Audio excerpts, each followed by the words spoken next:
So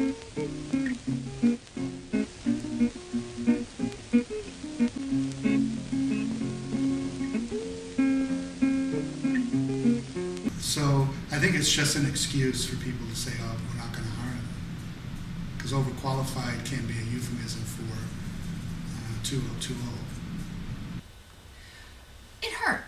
It absolutely hurt. I have to say this. When I walked out of there, you like to be resilient, but you're not at all that resilient at the moment.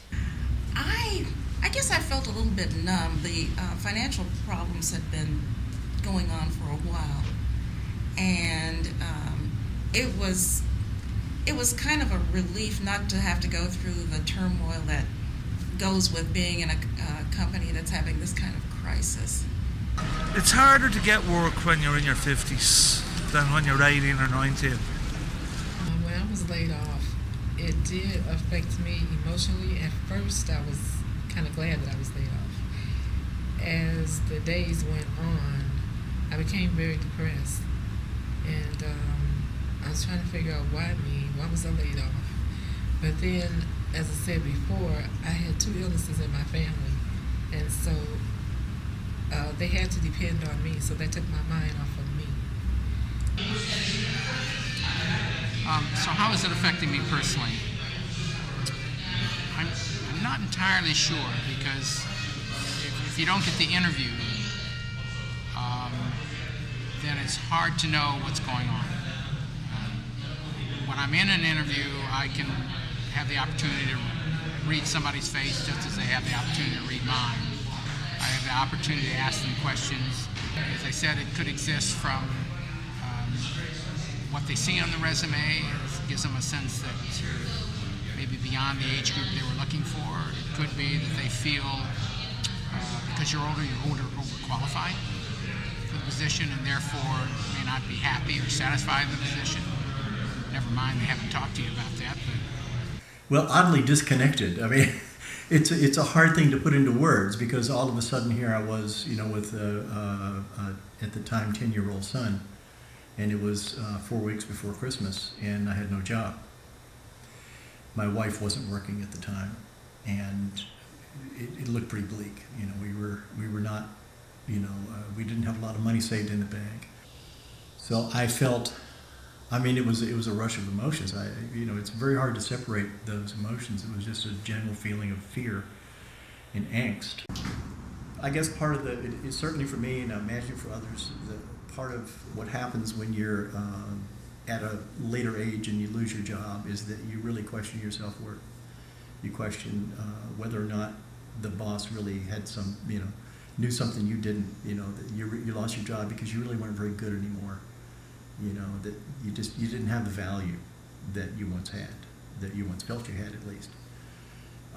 And that certainly plays on your ability to spring back and to move on, that you have a diminished sense of self-worth and professional worth and so forth. And it makes you kind of draw back inside of yourself and just realize and just start thinking, well, what am I worth? What is my value? And it brings depression on. It makes life a very, very miserable thing if you allow it to happen, if you allow that to take hold.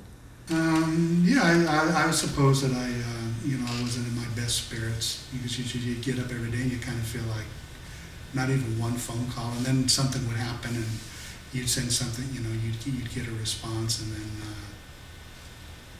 nothing. A lot of I don't think anyone ever sent anything back saying you didn't get the job, which was actually kind of depressing too. So yeah, you begin to feel, oh boy, now I'm one of those folks that are caught in this age discrimination thing. Of course, you can't prove it.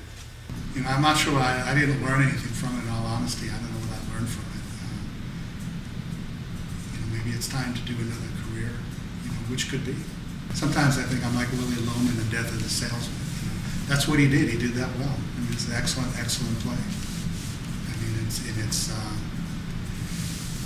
a lot of good psychology in there, and it's as current today as it was when it was written. It's dehumanizing. It's very It's not demoralizing. Demoralizing means it sets you back. I'm not set back. Every Monday I get up and I resend applications that I've looked in Sunday's paper, so I don't let it set me back.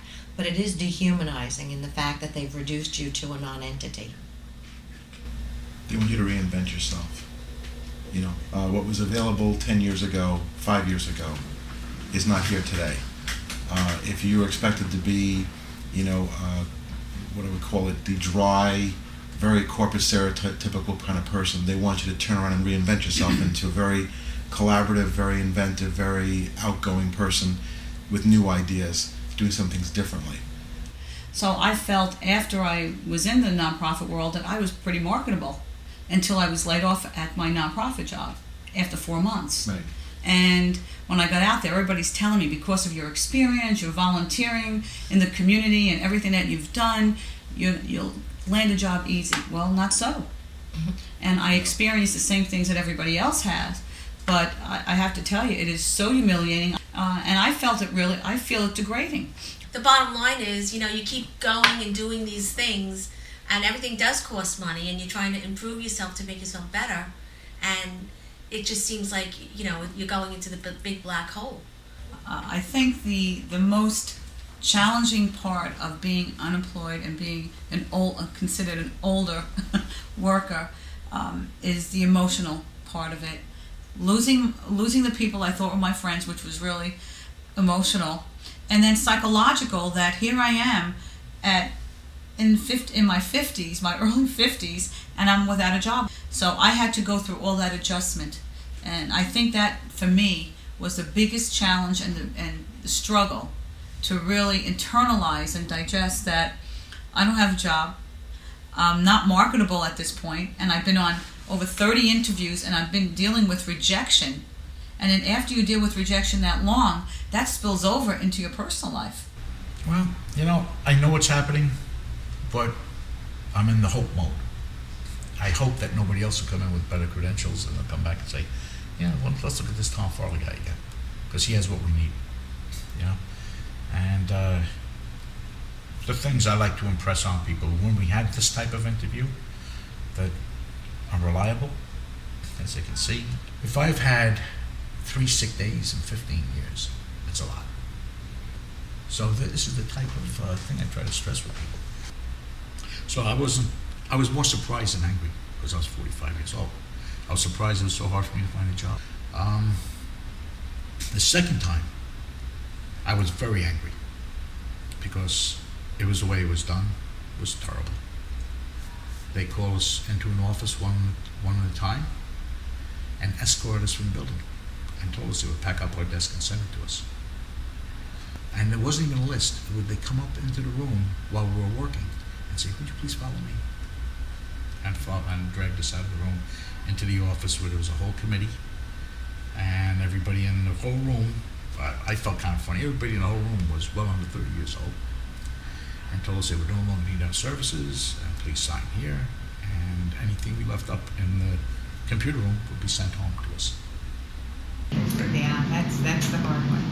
That's the clients who have been downsized, particularly my older clients who have been downsized. It's an emotional situation.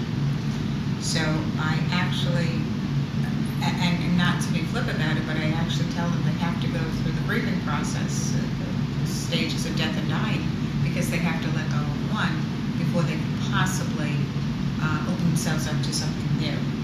And I had a client who came in to me and said, you